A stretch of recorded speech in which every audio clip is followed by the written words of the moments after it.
What does it take to make workshops work? And how can we facilitate collaboration that sticks and leads to results? My name is Miriam Hatness, and with the Workshops Work podcast, I'm on the mission to find the magic ingredients that make workshops work. Today with me on the show is Romy Alexandra, and we speak about psychological safety as a soil and not a seed. So stay tuned. And by the way, if you don't have pen and paper at hand to take your own notes, scroll down to the show notes to download my free one-page summary. And now, lean back to be inspired. Romy, welcome to the show. Thank you so much, Miriam. I'm so happy to be here and get the chance to speak with you today. Yeah, I'm looking forward to everything that will be popping up. The topic we have chosen for today is psychological safety. And I am intrigued and curious. And we always start with the same question.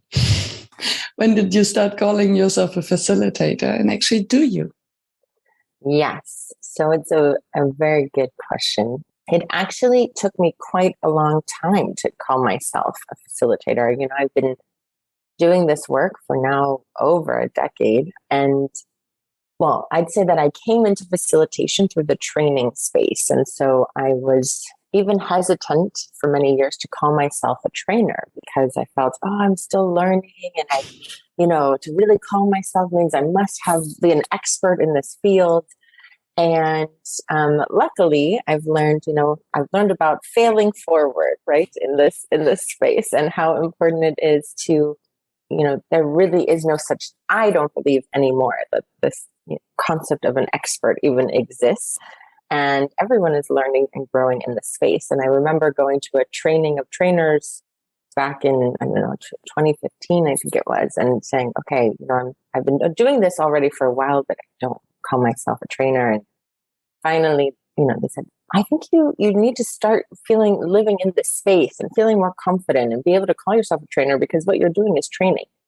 And through that led me actually eventually to study with the Institute for Experiential Learning. And one of the aspects that I love that David Kolb, who's one of the head creators of experiential learning, he has a great model, which for me really resonated, that helped me see that he calls it the educator role. But for me, I think about it as the training role, that you're really adopting so many roles in one. And part of that is, being a facilitator, being a subject matter expert, being a evaluator and standard setter to evaluate your trainings, as well as a coach to ensure that your participants actually go forward and implement what they've learned. And so through that model is really when I said, okay, what I'm in the greater umbrella, I call myself a trainer, but underneath this umbrella, I'm always moving through these different modes, and adopting this facilitation aspect is a key part of it. So I am a facilitator. I do call myself a facilitator, but I'd say that my main umbrella, is a trainer, because I need to keep all of it in mind to create a holistic learning experience. Thank you. What comes up for me when I listen to you is the distinction of what we do and to what extent it becomes a label that we apply to ourselves. So, yes, I do training. Would I call myself a trainer? Yes, I do facilitate. Am I a facilitator? And then this entire imposter thingy coming up, right? Totally. I was speaking with a friend the other day that it's also kind of almost a women's issue that, can I put this label on myself? Am I actually good enough? Have I arrived yet? And men seem to have less of this issue. Yes, it reminds me of, the differences between how men and women apply for jobs. And women often don't, the statistics show that women often don't apply for jobs until they reach 100% of the criteria or qualifications, whereas men are much more willing to apply even if they only reach 70 or 80% of those. And I think there's a connection there. I think, luckily now I've really made this a full-time aspect of my work. I now am very proud and confident to call myself a learning experience designer, a trainer, a facilitator, because this is really what I'm doing at the core. But it did take me quite a bit of time to feel that confidence. And so glad I got over that hump eventually. Yeah. It somehow also feels like a commitment to a role, to fully embrace it, while also acknowledging that we are all still learning. And it's also about the inner journey, right? So how do we develop our own skills, our own mindset in order to bring this to the space? And since we discussed that we'll talk about psychological safety, I'd be curious to know how the concept or the idea of what it is has changed for you over the years, and maybe also in the different roles. So what does psychological safety mean for you when you're more in the role of a trainer versus a facilitator or a coach? Yeah, from very early on when I started training, facilitating, I've always knew that I wasn't calling it psychological safety, but I remember saying like, we need to create a safe space. And so it was always on my radar in some aspect, but I really didn't understand in the way that I do now how essential it is. I really believe that psychological safety is the foundation for learning. It's a key building block that if you don't have that, you can't even advance to the learning phase, and you can't really start to, facilitate learning spaces or provide content. And so I do remember quite early on trying to sneak in some aspects in the beginning saying, okay, this is a safe space. And over time I've learned that you don't want to say it's a safe space. People need to see it. They don't care how would you say it. They need to see it to believe it. And that comes so much more in terms of the behaviors, the practices, the way you design your training, the support you give. And so, yes, when I think about all these different roles of a trainer, for me, psychological safety is key in order to facilitate the space. But as a facilitator, it's so much about setting the stage for psychological safety. Before you do anything, before you even start, encouraging conversations and people discussing, you need to really create the space for psychological safety to bloom, because otherwise people will not be there and able to contribute their ideas, their honest opinions, share their questions, because many people hold back their questions thinking, oh no, this is a stupid question I don't want to ask, right? And you can say, oh, this is a safe space and there's no such thing as stupid questions. But it's more, for me, what I've learned over time, it's not about what you say, but so much more about what you do and how you hold that space in any of those four roles, really. It's funny. It reminds me of when we say, oh, just relax, it's going to be fine. And what happens is we tense, right? The more often we hear, just relax, just relax. It's like being at the dentist. Oh, you can relax, it won't hurt. We don't believe it until we feel it. And especially learning is vulnerable, because we have to admit that we don't know something. And if we don't feel safe, our brain is just not ready to absorb anything that is kind of new or puts us in a space where we are vulnerable. Yeah. And I think it's learning is vulnerable on all sides, right? Learning is a partnership. And I think oftentimes we forget that I, as a trainer, facilitator, I can create the space or create a space that's conducive for psychological safety. I can hold the space for learning. But at the end of the day, it's a partnership, because it's also up to the participants. If no matter how incredible your workshop is, no matter how, the activities that you're doing, no matter how you're role modeling these behaviors, if the participants are not in the mindset to learn, and, if they're showing up more as critics or consumers instead of collaborators and contributors, right, then a learning can occur. And when you think about vulnerability, I always think about it in both sides. It's vulnerable for participants to speak up, to show up authentically, to admit when they don't know. But it also requires the facilitator to be able to say, hey, to also show up with vulnerability, to also admit when they make mistakes, to also, share vulnerably and role model vulnerability so that participants feel more comfortable to do the same. And so I'm always thinking about those dynamics in the partnership lens of learning is vulnerable, as you said, and learning is vulnerable to risk. We need to emphasize even more psychological safety so that people feel comfortable to step outside their comfort zone and step into that vulnerability in order to learn. Yeah. And it almost sounds as if we first have to build the psychological safety for ourselves so that we are ready to step into this vulnerable space. It's so true. And this is something that's really shifted for me over time. Like when I think back to some of my first workshops where now I laugh because it's like, oh, wow, I really did not know what I was doing. But I was coming at it from a place of fear and a place of, if I'm the one holding the space, I have to be the most knowledgeable person in this room. And what's going to happen if a participant asks me a question and I don't know the answer? It was so much more about me knowing versus me being that facilitator, right? And so over time, I've learned how to show up. And as you said, even create safe space for myself, how to show up and, address those situations when someone asks a question. And it's totally and completely okay to say, I don't know. That's a fabulous question. And I don't know.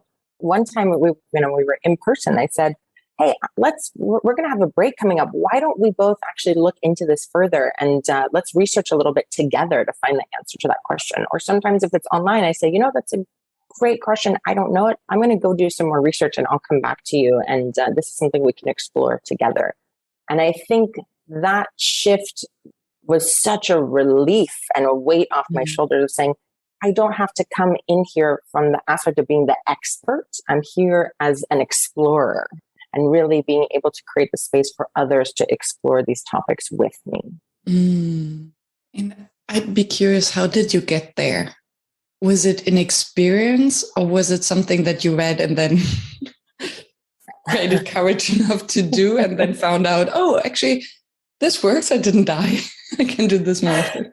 Also trying to think where and how did those shifts happen? I think it was a combination of both, one, witnessing some other fabulous facilitators and trainers who showed up in that same aspect with vulnerability and ability to admit their mistakes in front of a group or laugh at themselves. Or I think that was something, I always remember what people say about leaders, and I always say facilitators are leaders, trainers and facilitators are leaders, that people learn more from what the leaders do than what the leaders say, right? And so I've had a lot of wonderful mentors and in my life and witnessing how they interact with these topics. But moreover than that, I think just, over time being able to really dive in this space for many years, one of the topics that I was training in was emotional intelligence and learning more about how absolutely key vulnerability is in terms of all these areas. I realized I had to walk the talk, right? I cannot say, oh, vulnerability is the birthplace of love, connection, joy, belonging, learning. It's, a requirement for psychological safety, all these things, if I was not willing to be vulnerable myself. And it's so crazy because I think, unfortunately, we still see too much, particularly with corporate workshops, but just in general, still, I find that too many people equate vulnerability with weakness, and especially in that training space. And so, right, you should be the sage on the stage and you should be the one who knows everything and, keeps your own composure. But at the end of the day, if I've learned that my openness to vulnerability, my willingness to show up authentically is actually become my superpower as a facilitator and a trainer. And it creates the conditions for everyone else to do the same. And I find that after trainings, I have so many participants who say to me, it's, oh, we love the learning, we love the content of this, but wow, thank you so much, because the way that you show up, step into your own comfort zone, the way uncomfort zone, the way that you embrace, your full self, and you're willing to show and expose the good, the bad, the ugly. That's what really resonated. And even when I used to do training of trainers workshops, and I still do, some of the key learnings that participants would take away is, wow, I really appreciated how you showed up when you made a mistake. And particularly when we were learning about the online space, and many people were so afraid of what are we going to do if we make a mistake. So for me, some of the biggest learning lessons I took was watching you handle those fumbles, those obstacles, those challenges in the online space, and recognizing, hey, if you're going to do it and you can show up and you can laugh at yourself and you can enjoy those failing forward moments, then I can do the same myself. And that's what I really believe is a philosophy we should take throughout all training and facilitation of workshops. Yeah. Which really relates to the confidence that you can, and maybe also giving ourselves permission, related to what you said earlier, that before you had all the burden of I need to know it, and maybe I need to be this specific person, because that's how my imagination of what a trainer shall look like or act like. And actually, from what I hear, it's by doing less, we're actually giving more. So we can just be ourselves. It's the easiest way to be and to do. And that's good enough. And actually, even more than that. It's so true. And one of my incredible mentors, who unfortunately has passed away, he has a phrase that really stuck with me, which is from nervous to service. Oh. And what, it's a mantra sometimes, that when I sometimes if I ever find myself of getting anxious or something is happening about, am I prepared? Am I this? I always say, where is the focus here? Is it on me and my nervousness, my anxiety, my stress, my uncomfort? Or am I able to focus more on the service I'm able to provide for these learners? Because that's where the focus needs to be. It's not about me, it's about them. And this is where, I use the term trainer for me, but this is where I feel, too many people think, okay, trainer is just someone who's just in that subject matter expert role, who's just sharing content. And for me, it's about to really be an effective trainer. And of course, facilitation is this, key aspect of this. It's that the focus is not on me. It has to be about the participants and the learners, and encouraging and empowering them to generate their own responses. And that's where the focus lies. And that's ultimately why we're doing all this, why it's so worth it to go through all those emotions for ourselves, because the focus needs to be on the learners and their learning experience. Yeah. Jimbo Clark recently said something beautiful. He said that before a workshop, he really focused on the question, how can I fall in love with the participants? I love that. And I've also heard, love your content, but love your participants more, right? We so much focus on what is it I want to say? What is it I want to do? What are these activities? And we need to stop and actually take a moment and say, wait a second, is this what this group needs? Is this what this group wants? And how do we really put them in the center? And that's another aspect which we probably can have a whole nother podcast episode about, is, really taking the concepts of human-centered design and putting that in the training and facilitation space. Because I recently actually had an amazing experience. It was my first in-person training after so long of COVID. And really, I said the key thing here needs to be about psychological safety, but so much, it was so connected with that human-centered design piece. How are we actually every single day, we were revising the training outline and curriculum for the next day, and participants were shocked, like, wow, you really are listening to us. You heard that we want this. And now we've come today saying we're going to do something totally different than what was originally in the plan based on what you need. And I don't think that it's a coincidence that taking that approach, I've never heard so many people say in a training environment, I feel so safe here. I heard that almost every single day from different people. I feel so safe here, because at the end of the day, all people want, it's a human basic need. All they want is to be seen and heard. And if we are not flexible and adaptable to their needs, they don't feel seen and heard. And that further continues for them to feel, I can't show up in this space. I'm not even going to voice my concerns. It's not worth the effort.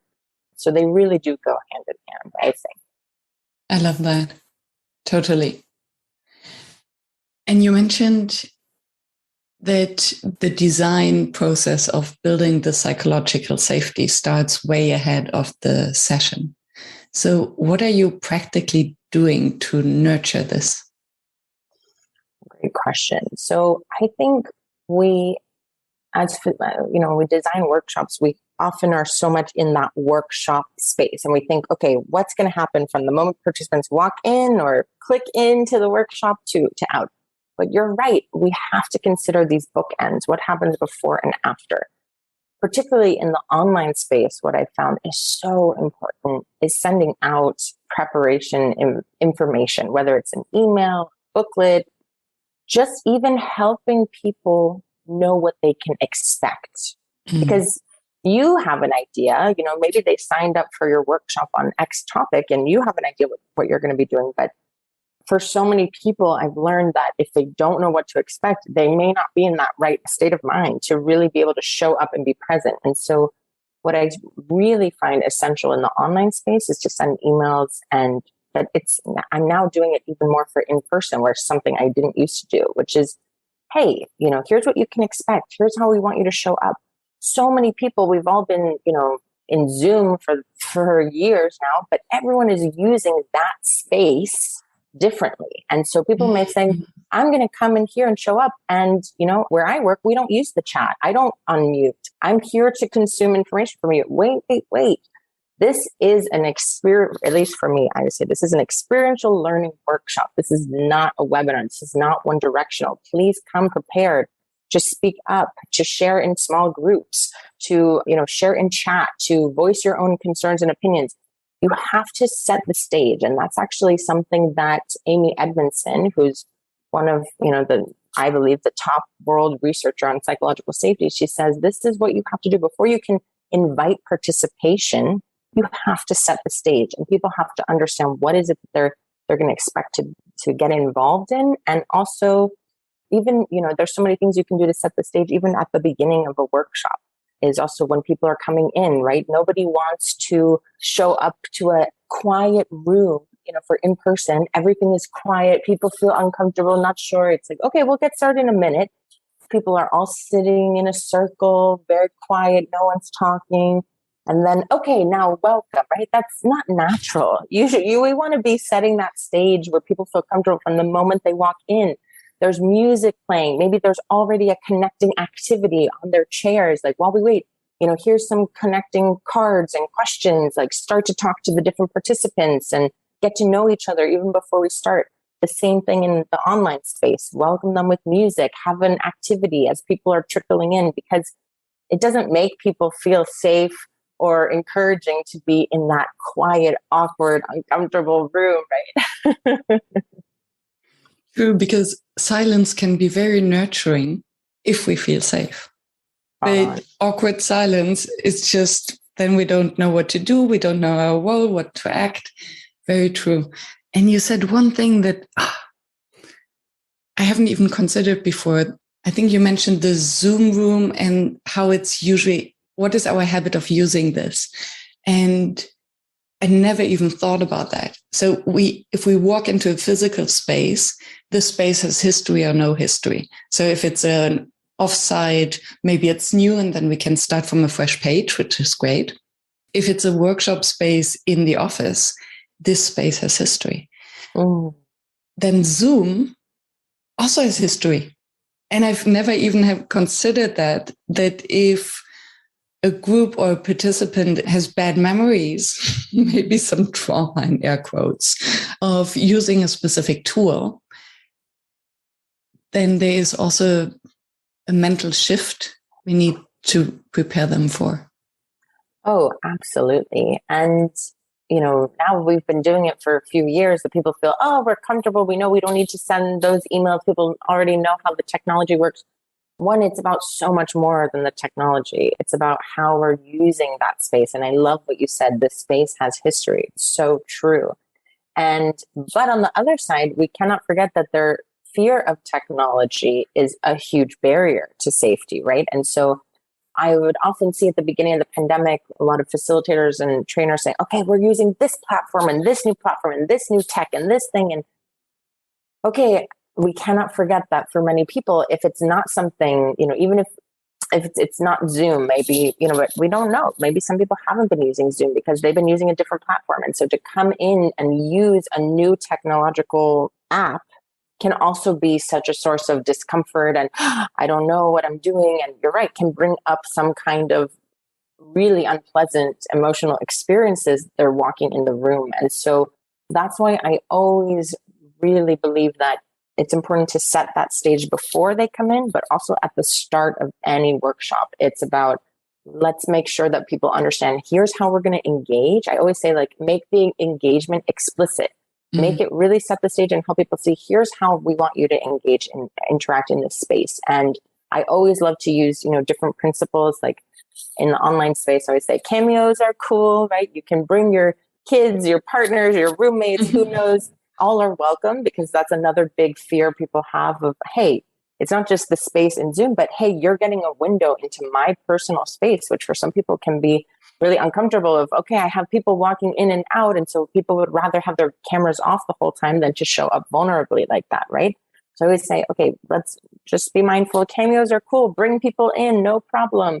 Or I'll say, let's all embrace this concept of failing forward. Technological issues are bound to happen. They can happen on your side. They can happen on my side.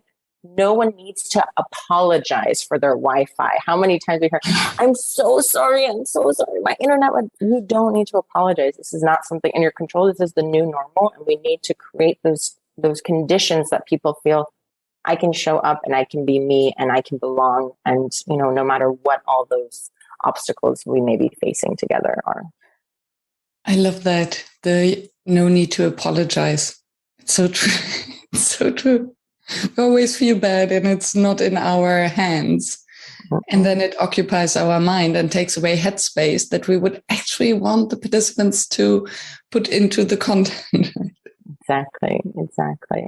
And from different things like that, it's amazing to see the impact. So one is that, when you really, set the stage that way and make it clear from the beginning that participants should also hold each other accountable in that space. So for that example about apologizing, like the more you normalize that behavior of not apologizing for tech or Wi-Fi or internet issues, then I start to see participants telling each other, right? Even sometimes we pop into breakout rooms and someone's like, oh, it took me forever to get here. So sorry, my internet went out. I'm back. And people say, hey, remember, we don't need to apologize. Don't worry. And I start to see that participants actually show up more compassionately to each other and with more empathy, because we've started to create that space without saying this is a safe space, right? Without saying all these things. Or the cameos are cool aspect. I had a mother, she had, just had a newborn baby and she was breastfeeding and,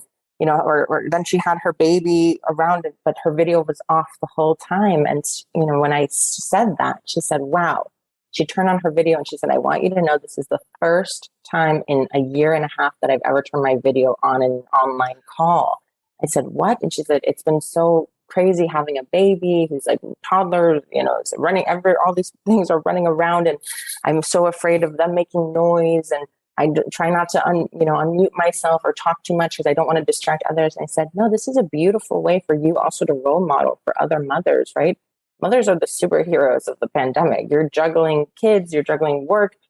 Congratulations for being here and taking that initiative for wanting to learn. We want to reward you and celebrate you and, flex to your needs right now. And so if you feel more comfortable at certain times to go off camera, you're welcome to, but no worries. Bring that baby here, rock that baby to sleep on camera. It's beautiful to see. And that was a really powerful lesson for me as well in how we're creating those safe spaces. Thank you for this example. So powerful. And yeah, it makes so much sense. And I was just thinking that the dynamic we bring into the space through an apology is we're diminishing ourselves, we're making ourselves small. And at the same time, the other person would then say, oh, either get annoyed. And I think it's a dynamic that creates, if I apologize, I make myself small, how does the other person react? Either by being... again, so kind of annoyance, or, oh, that's okay. So a bit this paternalistic. kind of role, but it's very difficult to meet each other at the same level and to just be, as you described, compassionate with each other when one starts to apologize. I haven't thought of that before. And I think this is one of the benefits I think I have from just years of experience in training on emotional intelligence, is that it's a key skill, and it's an umbrella skill, because there's so many skills underneath there that I think all facilitators and all trainers have to have. We have to show up with empathy and really observe and understand what's happening with the group, what's happening with each individual, and show up with compassion and respect. And it can often happen, particularly when you have difficult, right? It's easy to say when you have great participants, but when you have difficult and challenging participants, you know, in the past, I used to always create some kind of backstory, or just, you know, think maybe the worst, like, oh, this person is so critical and so not here to learn. And, you know, it's disrupting the group. And, you know, I've had to learn over the years, everyone has a story. You have no idea what that person may have been going through that day. And how can we show up with more kindness and compassion, and maybe take that person aside in person, or, you know, find ways to interact with them even online, and, you know, really try to better understand what's happening for that person and how you can make it the most impactful learning experience for them, no matter what they may be going through. It was as if you read my mind. I was going to also go in that direction of how do we deal with the situations that are challenging. And two things come to my mind. One is, how do we learn this emotional intelligence to show up that way? And where can it break?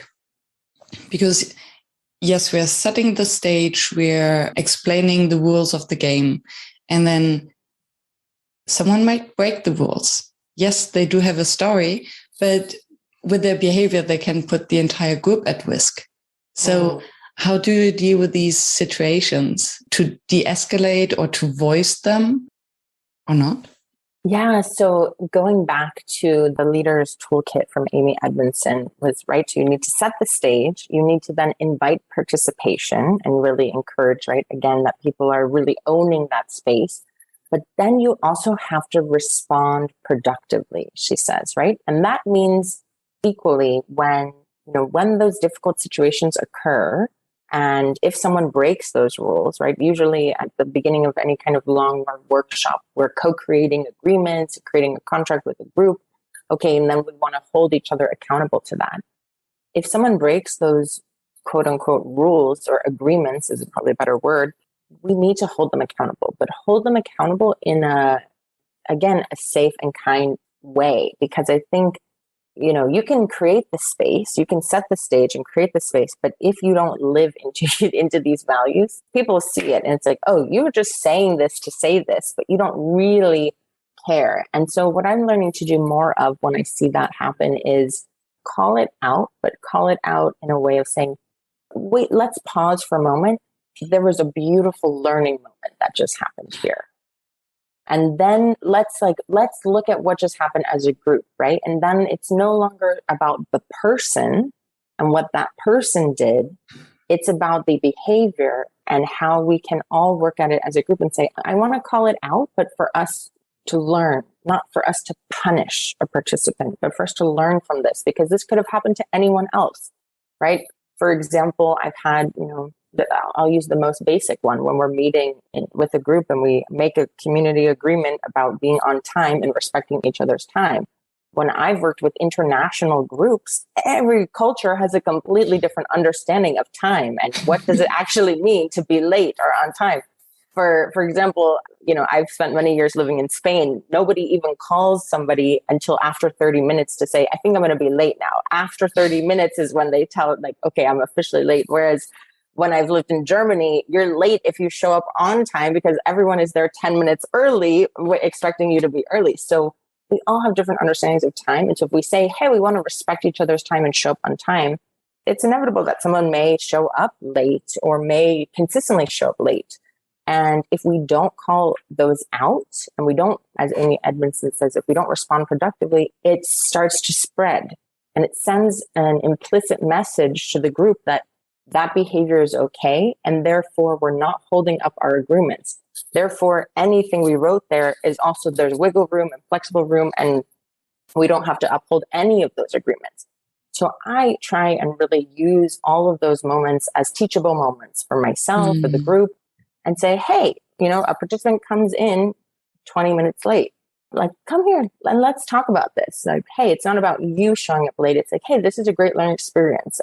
If it's consistent, I would say if someone shows up late once, I also, again, try and give them grace. Like, I don't know what happened in their day. And so I'll take them aside at some point, again, privately. I think it's important, and not from the group, and just say, hey, everything okay? I noticed you showed up late and remember our agreements, just wanted to check in. And that person, it's, again, that person doesn't feel punished, but sees and feels that you're showing up with trying to understand and showing up with curiosity more.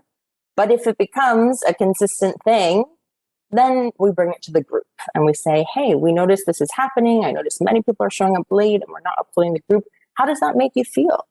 What's the impact? Because I also used to be somebody who just personally, I was always showing up late for things because my time management is not always the best. And it took a good friend of mine saying, hey, every time you show up late, you're sending a message to me that your time is more valuable than mine. And I went, okay, that's never the message I intended to send. It was just because I, was not always great with time. But now I'm really, because of that and understanding the feelings and the impact on that person, I'm now trying so hard to be more intentional about being on time.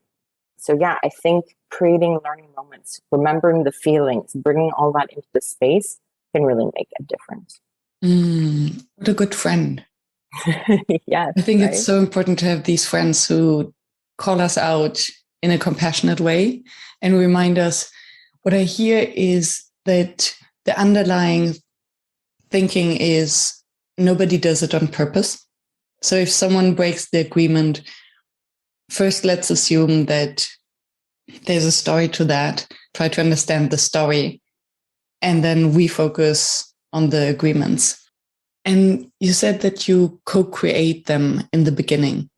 How can I imagine that? Are you bringing the basics to the space and then ask them to agree or to add, or do you really start from scratch?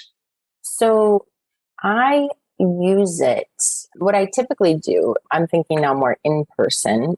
Sometimes it's harder to do this online, but I still have done this in a different way in the online space as well, is that, I hear a lot of facilitators saying, okay, we have to start with the agreements, right? We welcome everyone. We're saying maybe we do a little get to know each other, but let's go into the agreements. And again, you need to make sure that people feel safe to actually contribute agreements that they really need. So what I often do is I start any day of a longer training, or any chunk of time, if it's a one-day training, to really use that experiential learning cycle. That's, the foundation of my work is on experiential learning. So I create an experience for them, usually as a team. We'd have some kind of team challenge. So it's some crazy things sometimes, from how do we get the whole group to get over here or there with objects, and how do we, it can be crazy things. It could also just be anything that's really a challenge for a team that they have to work together. I really try and create those kind of experiences.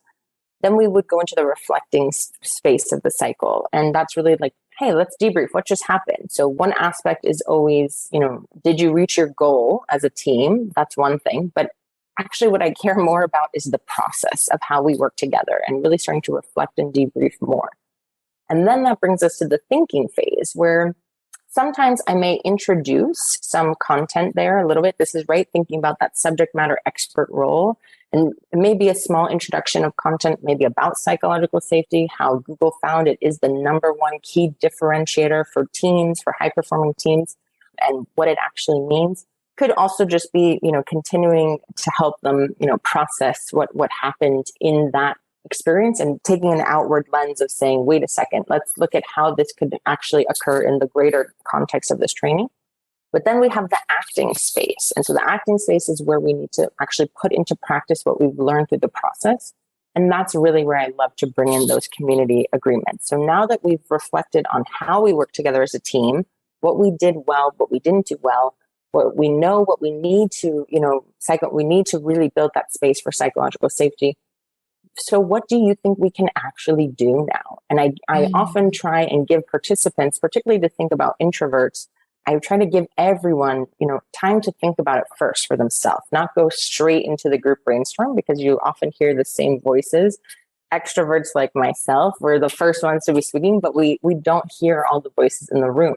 So I like to, pass out Post-its, or even just if I'm in an online space, have everyone write down on their own piece of paper, and maybe with a little music, just think for a little bit about, what do you need from the others? What do you need from this group to truly show up authentically in this space, to truly feel that this is a team, that this is a learning space that you feel that you can show up, and that, be able to voice that. And we'll collect everyone's, and we'll use that to create agreements. And we'll say, I go through and make sure I get thumbs up from everyone. I said, this is also the, psychological safety. It's not just touchy feely. Okay, good. It's also about creating that space for debates to happen. And I said, hey, some person may put this here, but someone else may say, hey, I don't want that agreement in. I don't agree with that.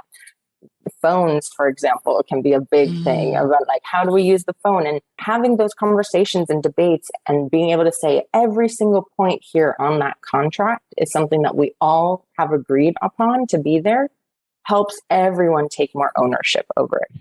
So I do start from scratch, but then I'll notice some things that might be missing. And then I pose it as a group. I can never impose agreements and say, this is what you need to do in the space. I'll say, what do you think about this? How should we approach this? What do you think? And introduce it more as from a space of curiosity, and see how the group decides to agree on those points.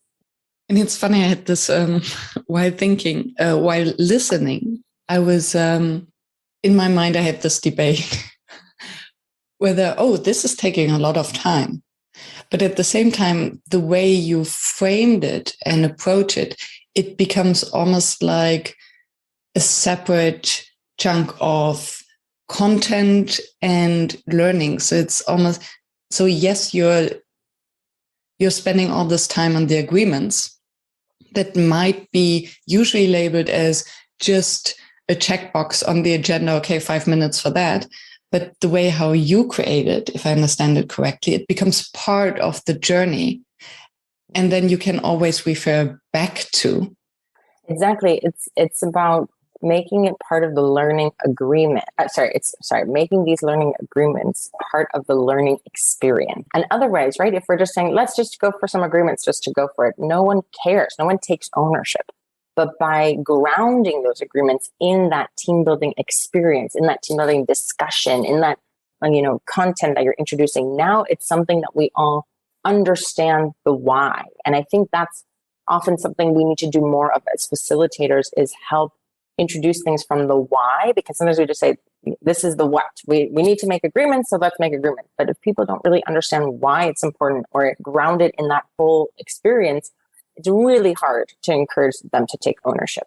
And you're right, these things take time. And from clients, I'll often get a lot of pushback of, hey, we're here to talk about leadership, or we're here to talk about, any other topic, who doesn't matter. But why are we spending so much time here on this team part, on this getting to know each other, on introducing? I said, you have to go slow to go far, and to go fast eventually. Because if you don't take a good chunk of time to, it's again part of setting that stage. If you don't take enough time to help participants connect with one another, to feel like they're part of a team, to, agree and discuss how they want to work together, it's very difficult to get, full active engagement and participation later on in the training when you're talking about leadership, if all of that hasn't been established. Because again, psychological safety is the foundation for learning. And people are not, it's, as we said before, it's vulnerable to say, I don't know. It's vulnerable to brainstorm. It's vulnerable to share your crazy, wild thoughts or your personal experiences for whatever the content is that you're sharing. You need to go slow and take that time to really establish that foundation, so that later the learning experience is so much more impactful. Yeah. And if these ground rules and shared agreements is not leadership, is not modeling leadership. Exactly. What is? Yeah. Precisely. Hello, listener. Are you tired of listening to my podcast voice praising our sponsor Session Lab in each episode? I think it's time to pass the mic over to you. So if you are as much of a Session Lab fan and user as I am, please share your experience and praise, and don't be shy of add a sentence of self-promo. Send me your soundbite and you might hear yourself on the next show and find your name and URL in the show notes. I'm looking forward to hearing from you.